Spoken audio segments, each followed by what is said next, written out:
Hello po mga kababayan, kamusta po kayong lahat? And once again, welcome back to another episode of Simply Talkies Vlog. So ang pag-uusapan natin mga kababayan ay ito pong tungkol na sa bagay na nagaganap dyan po sa West Philippine Sea sa Balikatan 2024 at ganun din po sa issue ng mga inchik. No? Meron po kasi dito tungkol sa mga kriminal, sa Pogos, at meron na naman pong mga barko ng China na naispatan dyan sa ating isang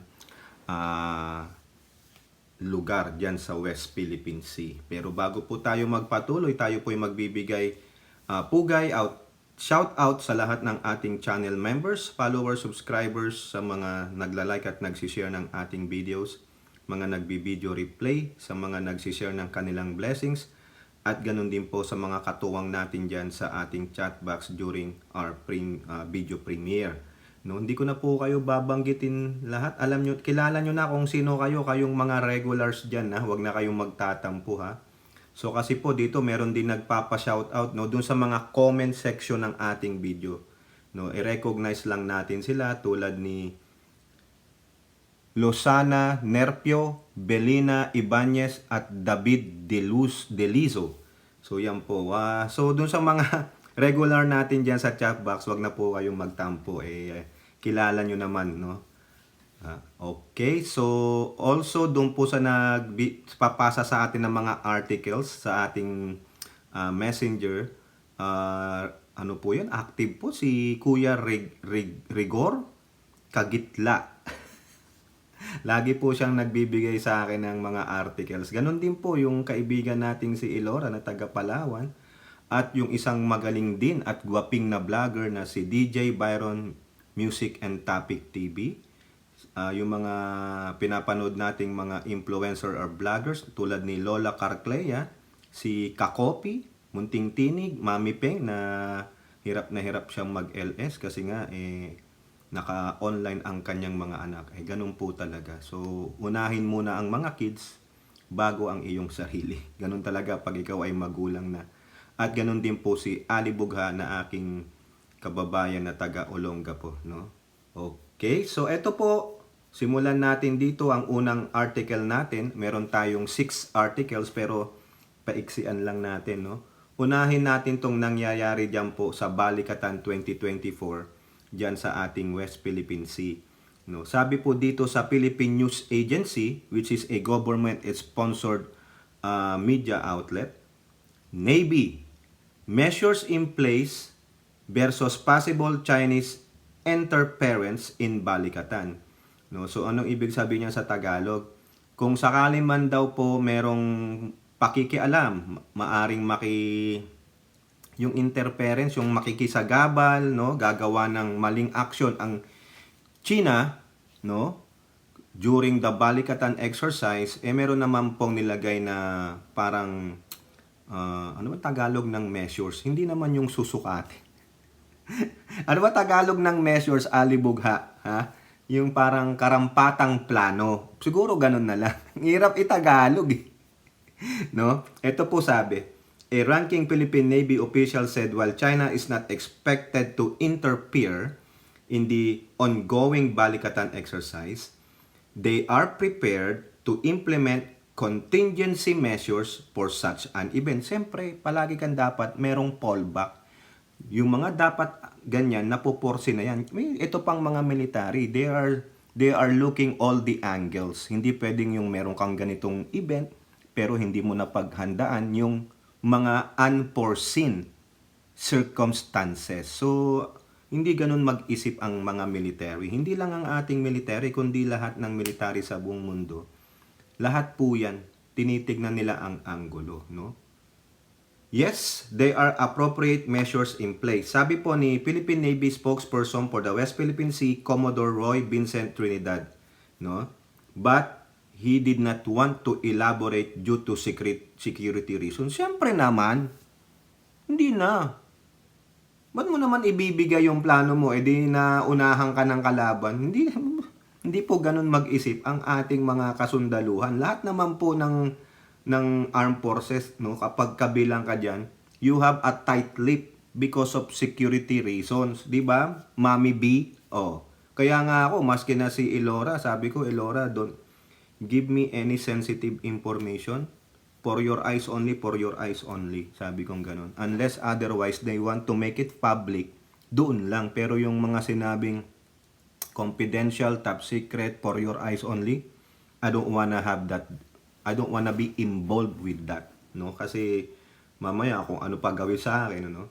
Asked why he believes China will not interfere in the 3-week drills, Trinidad said, it is because the activity is between the United States and the Philippines.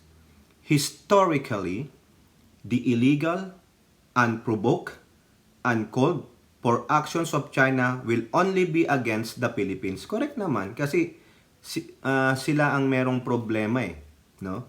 Talagang iginigit nila na kanila yung buong South China Sea. Even though na sinasabi ni Wang Wenbin, uulitin ko din dito na hindi naman nila inaangkin ang South China Sea.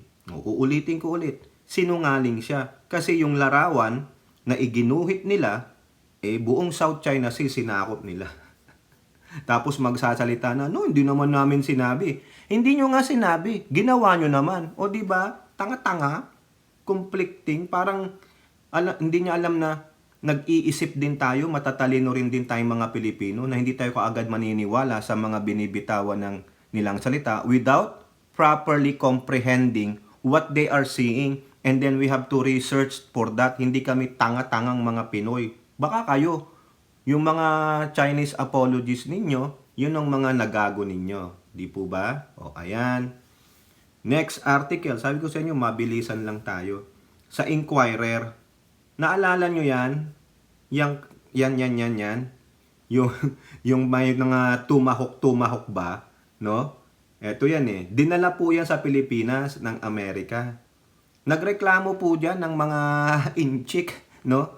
Ano ba tawag nila dyan? MRC, Mid-Range Capability Missile. Nilagay lang dyan. Ang tanong dyan, saan mo papuputokin niya? Saang lugar? Meron ba tayong isla na tulad nung, ikwento ko lang sa inyo mga kababayan, ha? Nung meron pang base militar ng Estados Unidos sa ating bansa, tagagapo po ako. Diyan po sa Subic Bay Metropolitan Authority, base po yan dati ng Amerika. No, siyempre nasa coastline din kami, marami kaming beaches, no? Sa isang beach diyan sa Gapo, nakikita namin nagla-live fire drills yung mga yan, no? Pag nandun kami sa beach, nakikita namin yan kasi meron pong mga islands doon na yung tinatawag nilang Grande Island. Ganda rin doon eh. Doon sila nagpa-fire drill doon. Boom, boom. Rinig mo eh. Normal na po sa amin eh. Dahil sila lang naman yun. Nagpa-fire rin. Hindi man kami ginagambala. Oh. Meron pa nga dyan yung White Castle. Hindi po yung inumin ha. Yung mga binibidyo doon yung mga Tanduay. Ganun ba yun? Tama mo nga ako. Alibuga kung napapanood mo to. So itong mid-range missile system na ito, saan mo papuputok yan? Buti sana kung nasa Gapo pa kayo, pwedeng-pwede yan sa Grande Island. Kaboom! Kaboom! Kaboom! Ang sabi diyan po ng Armed Forces natin, no live fire drills for US ground-based missiles during balikatan. Wala po. Wala daw live fire drills. Kundi mga siguro blankong bala. Pak, pak, pak, pak, pak. Ito po sabi ni AFP spokesperson, si Trinidad. There will be no live fire exercise for the Typhoon MRC o yung Mid-Range Capability Missile System. Ayan. Wala po, hindi po magagamit yan. Pero ang sabi niya, however, Trinidad said there will be training on mobilizing, mobilizing. Siguro pa, saan ipipwesto pa, yung ida-drive, mobilizing the ground-based missile system capable of firing Tomahawk and SM-6 missile. Siguro, ang laman nito, sabi naman, SM-6 baka sa isang buslok, 6 ka agad ang lalabas dyan. Di po ba? Lieutenant Colonel Brian Black, a U.S. Marine Corps spokesperson, said deploying the missile system in the Philippines is a good training opportunity for both forces regarding logistics. There are a lot of lessons to be learned about bringing the system over itself. Oo nga, nung nakita ko po to kasi pinasa po sa akin, no? Sa aking FB page, pinasa po sa akin yan. Kita ko, uy, ang laki, parang centipede eh. Ganda. Alam nyo kasi nang nagda-drive, ating mga sundalo, Pilipina pa. Di ba? So, hindi naman daw po papuputokin yan. Kumbaga nandyan lang. Anong tawag dyan? Deterrence. Just in case. Mag-intervene ang mga inchik. O, alam na. Okay, eto pa. O, ito, latest tong mga kababayan. Ha? Another Inquirer article. New radios upgrade. PH Defensive Post Up North. Ay, may bago silang nilagay na parang yung communication, no? The AFP has installed high-tech Harris radio in the Naval Detachment in Batanes. Doon po sa dulo, malapit sa Taiwan. The Philippine province nearest Taiwan and 2 other islands in northern Luzon. The upgrades were made on Mabulis Island in Batanes and on Puga and Calayan Islands in Cagayan from April 21 to 24 amid heightened maritime tensions between Manila and Beijing in the West Philippine Sea. O, ayan.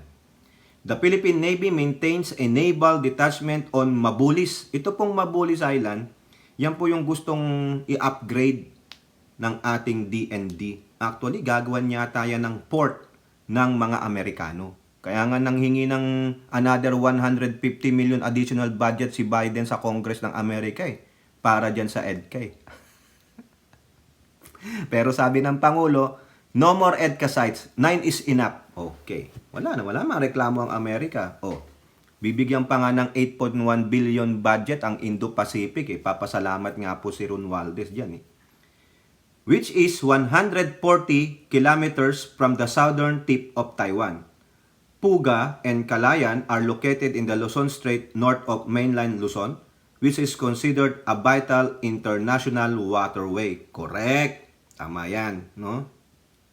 In a statement, the AFP Northern Luzon Command, or the NOLCOM, said the newly installed communication equipment are designed to provide reliable and secure voice and data communication capabilities even in challenging environments. Correct. Tama yan. Kasi baka naririnig nyo palagi yung ni hao, ching ching ching ching ching, kasi dan daw po dyan daw po sa may Batanes at dyan sa ibang parte ng Northern Luzon. Nakakuha ka na ng frequency ng mga inchik Pero baka naman Taiwan yun. Friendly ang Taiwan. Para wala sigurong interference on the transmission of communication, nag-install sila ng high-frequency radio equipment. Kasi nga po, communication is so vital in military. May nagsabi nga po sa akin, naalala nyo yung kinekwento ko dun sa friend ko na, bro, yung research vessel daw ng Chinese, namataan dun sa yung malapit dyan sa Cagayan, yung ano ba yan? Nakalimutan ko na naman. Ayan na naman, mga kababayan. May tumawag na naman. Storbo talaga. Pero habang gano'n, at least naisip ko, ano ba yung nando sa tabi ng Isabela ba yun? Yung nandyan, sa papunta ng Pacific, yung Philippine Rice, formerly known as Benham Rice. Alam nyo, sabi nung friend ko, hindi nagre-research yan ng mga kung anong makukuha nila dyan sa Benham Rice na yan o Philippine Rice. Baka yan, tinitignan nila yung communication cable. Hinahanap nila yung mga communication cable ng mga Amerikano. Di ba? Yan. Kala nyo, research ang ginagawa ng mga Chinese na yan na, ganito, nagre-research ka. Marine research, ecological research. Hindi. Mga yan Sinungaling nga, sabi ko sa inyo. Bakit nasabi ng ganun ng kaibigan natin? Retired yun No, retired military. Alam kayo naman. Yun lang yung sapantaha niya, Hindi ko sinasabing ginagawa nila yun. Sapantaha lang. Syempre, alam nyo naman. Now, eto na. Punta na tayo sa kalokohan ng mga Chekwa. Okay? Latest din ito sa GMA News Online. Ano ang sabi ng Bureau of Fisheries and Aquatic Resources. Chinese militia vessels spotted in Rectobank. Yung Rectobank, malapit po yan sa Ayungin Shoal. Yan po yung nasabi natin sa isang vlog natin na ang daming square footage ng gas at ilang milyong barrels of oil. Kaya gustong-gusto yan kunin ng in-check yung Ayungin Shoal kasi magkalapit lang sila ng Recto o therefore ilan din ang cubic whatever na ng Ayungin. Magkatabi lang diba? Several Chinese militia fishing vessels were spotted in Recto Bank in the West Philippine Sea. Ayun po ang sabi ng BIFAR. Okay? Ayon kay Chino Gaston, reporter po ng GMA News, the fishermen said Chinese militia vessels are often seen in the area but don't interfere with them. Anong ginagawa?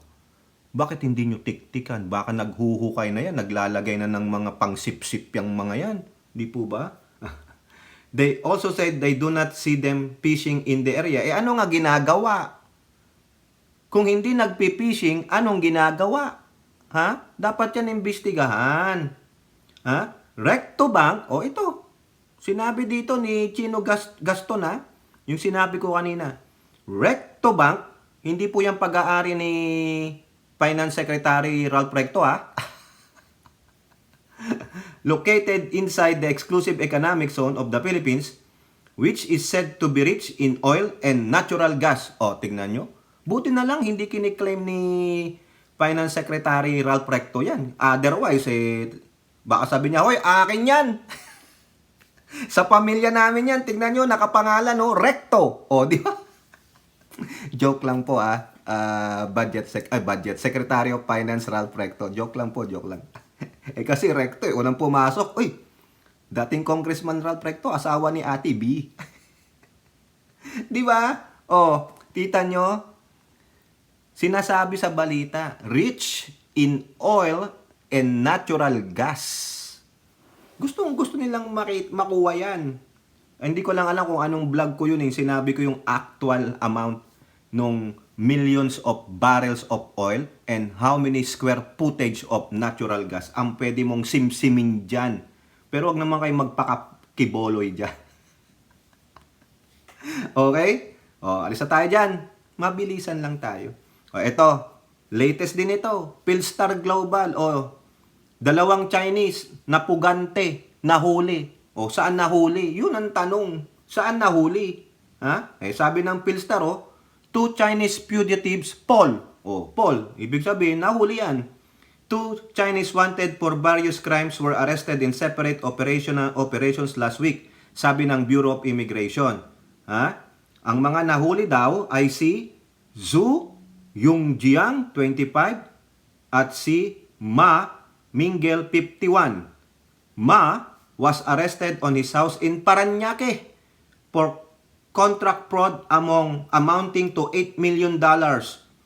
The Jingbel District Sub-Bureau of the Public Safety Bureau in Chongqing issued a warrant for arrest. Yung taga-China. Tingnan nyo, tumatakbo sila sa Pilipinas. Kasi ang assumption nila, ay may mga pogo dyan Hindi naman kami tatanungin kung ganito kami. Paano siya nakapasok dyan? Diba?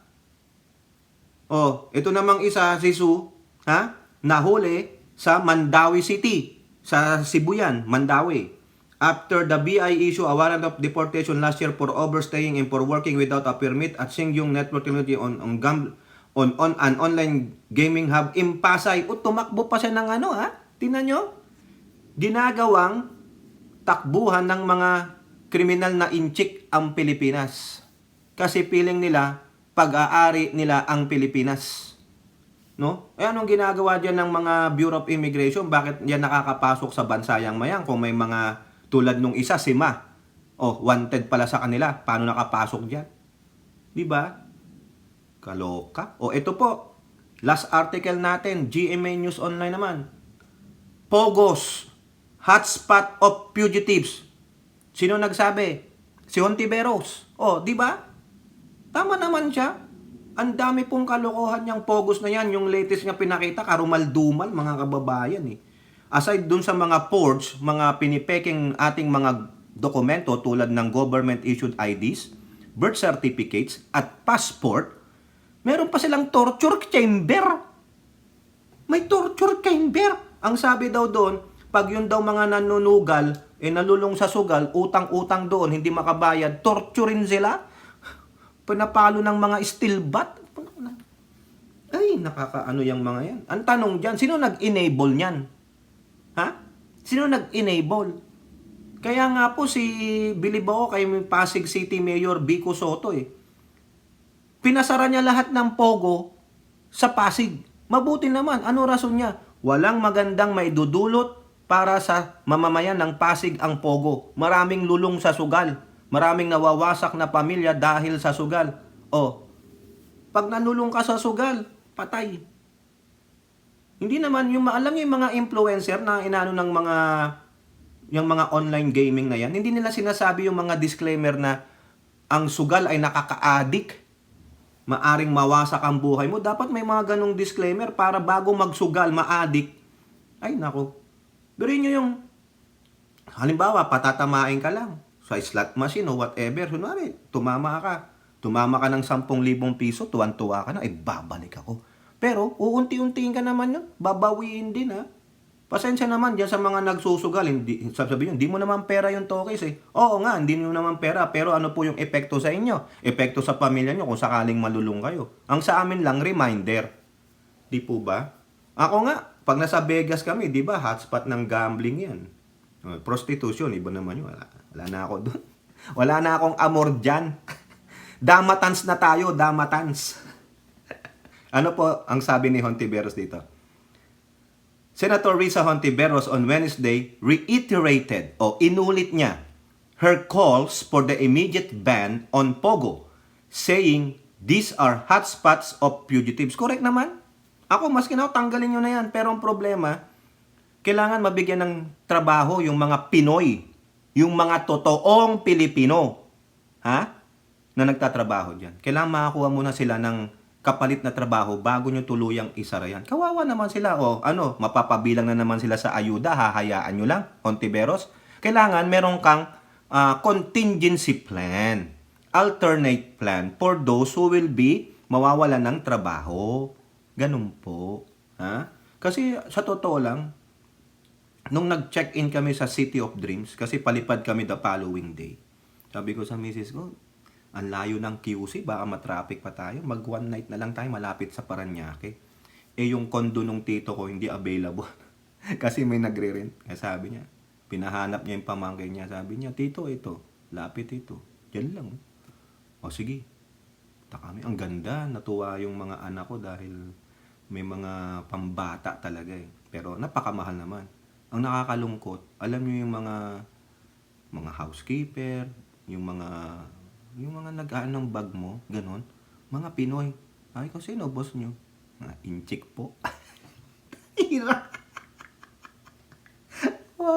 Sila, okay lang sala kasi basta't may trabaho. No? Kita nyo yun? Kaya kung masasabi nga, alipin ang Pilipino sa sariling bayan ng mga banyaga.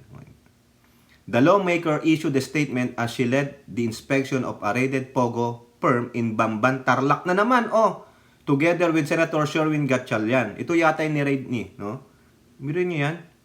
During the briefing with Philippine Anti-Organized Crime Commission, the senators were informed that 6 Chinese fugitives were found in the scam hub in Tarlac. Ayan din po yung kini-question yung mayor yata dyan sa Tarlac na yan, sa lugar na yan, no? According to Hontiveros, all of whom were running lab scams and cryptocurrency investment scams inside the compound. Tingnan nyo, ginawa talaga. Hub ng criminality ang bansang Pilipinas ng mga inchik sa pamamagitan ng Pogo. Ano ang sabi dyan ni Digong? Hindi masama ang Pogo. Hindi mo naman nakita yung gagawin nila. Sinabi lang sa'yo, hindi, sugal-sugal lang yan. Bakit di sila magsugal doon sa bansa nila? Bakit hindi sila magtayo ng mga kasino doon sa bansa nila, sa China? Kasi po bawal. Diba? Yun naman pala, gustong-gusto ng mga citizen ninyong magsugal. Pumupunta sa bansa. Inuto-uto nyo lang si Digong. Di ba? Pero sa bansa nyo, ayaw silang pagsugalin. Sabi nyo, madumi naman yung Pilipinas, latak lang yan sa atin. Huwag nating dumihan yung imahe natin ng mga sugarol ang mga Chinese dito sa bansa natin. Mga gago, di ba? Ang turing sa atin ng China, basura. Kasi tapunan tayo ng mga basura nila tulad nitong mga to. Ginawa nilang parang yung Pilipinas pag-aaral nila pero tapunan ng mga basura nila. Mga latak nila. Parang ang feeling nila sa Pilipinas pag-aaral nila nung 1700s, 1600s. Ganun po eh. 'Di ba? Kakaasar. Tingnan nyo yan, oh. Sinong hindi masisinopobic dyan? Ha? Ikaw dyan na, sino ba yun? Yung matandaan na yun eh. Ang last name, si. Diba? Huwag nyo kaming diktahan. Kung gusto mo bumalik ka ng China, taga doon ka naman, doon ang ancestor mo. No? Pogos are hotspot of fugitives. Lungga ng mga kriminal. Hindi ko maintindihan kung bakit hanggang ngayon hindi mapalayas ng tuluyan ang industriyang ito. Sino ba protector ng mga ito? Bakit parang hirap na hirap ang gobyerno na kumilos? O wag mong sisihin ang gobyerno, sisihin mo ang mga politiko. 'Di ba? Sisihin mo, imbestigahan mo sinong mga kapwa mo mambabatas ang protector ng Pogo. Tagal-tagal na yan sa Kongreso eh. Tinitenggan ninyo. O, 'di ba? Kakaasar kayo eh. Mula noon hanggang ngayon, hindi natin mapakinabangan ng mga Pogo. Puro sakit sa ulo ang dala sa bansa. The executive should order the immediate ban of Pogos now. O bakit hindi muna kayo gumawa ng batas? Pag-aralan nyo dyan. Diba? Now na. Okay, now na. Hontiveros. Sinisisi mo ang executive eh. Ito, now na. Tulad ng sabi ko kanina, ano ang contingency plan mo para sa mga kababayan nating Pilipino na mawawalan ng trabaho dyan? Ha? Ano? May papalit ka ba kaagad ng trabaho? Paano kung sila lang ang breadwinner? Yan lang ang pinagkakakitaan nila. Anong magagawin mo? Ha? Anong masasuggest mo na ipapalit na trabaho sa kanila? Papasok mo na naman sa DSWD? Ano lang yun? Pansamantala lang yun. Ang kailangan nila ay permanent job. Hindi sa dinedepensahan ko ang Pogo. Di po ba? Hindi naman siguro lahat ng online, ng casino ay ganyan. Di ba? Nakakaasar po eh. Sisisihin niya ang gobyernong Marcos, executive daw. Kayo muna umaksyon. Diba? Iano mo sa DILG. Bakit ka agad executive? Pag-aralan, mga report ng DILG, ng kapulisan. Tapos kayo, bigyan nyo siya ng iimbestigahan nyo, Senate resolution, o in aid of legislation, kung gusto ninyo. Tapos, kung ano man, idala nyo sa korte, kasuhan sila, and then the executive will decide. Pag-aaralan, hindi yung now na. Diba? Tingnan nyo muna, para hindi lang Pogo ang may pasasara nyo. Sino yung mga protector nila? Para one and for all, damay na. Nasilo nyo na lahat sila. Diba? Talagang may mga protector yan. Diba? Bakit tinatanungin mo yung dating administrasyon? Sino? Mga kasama ni Digong na nag-implement niyan, Pogo. Diba? Huwag nyo kagad ibaling kay Pangulong Marcos. Mag-imbestiga muna kayo maigi. Mag-come up kayo ng report. No? Tulong-tulong kayo ng mga ahensya. Tulad nga po ng sinabi ko, DILG, kapulisan, kayo, mga mambabatas, and then, kung may nakita talaga kayong hindi na talaga dapat, 100% kayo sure na hindi na dapat magkaroon ng Pogo sa buong bansa, then so be it. Gagawan ng aksyon ng Pangulo. Diba? Kasi kailangan i-weigh in din ng Pangulo ang pro and cons. Hindi yung now na. Wala kang ang contingency plan na sinasabi niyan anong ibibigay mong trabaho para sa mawawalan ng trabaho eh. Yung sa mga legit na Pinoy ha. Yung mga inchik na may working na, pabalikin nyo na yan. Ang dami-daming walang trabaho sa Pilipinas tapos ang daming inchik na may working visa. Di ba? Tapos mga Pinoy nakaganon sa DSWD. Sino nag-enable niyan? Di kayo na rin. Para uwiin nyo na yung mga may working visa dyan. Di natin kailangan yung mga inchik na yan. Ibigay nyo ang trabaho sa mga Pilipino muna. Sabi nga diba nung si Tamil Mil, unahin natin ang Pilipino. Unahin natin ang Pilipinas. Bakit nauna ang mga inchik Tamil Mil? Sige nga. Ikaw nga Tamil Mil, tingnan mo yung Pogo. Sino ang mga nandun? Mga inchik, inuna ba ng tatay mo ang Pilipinas? Inuna ba ng tatay mo ang Pilipino? Hindi, inchik. Grabe. Kayo po mga kababayan, anong masasabi ninyo bago tayo ma-high blood? comment down below and don't forget to like and share. Hope to see you on the next videos. Bye-bye. God bless.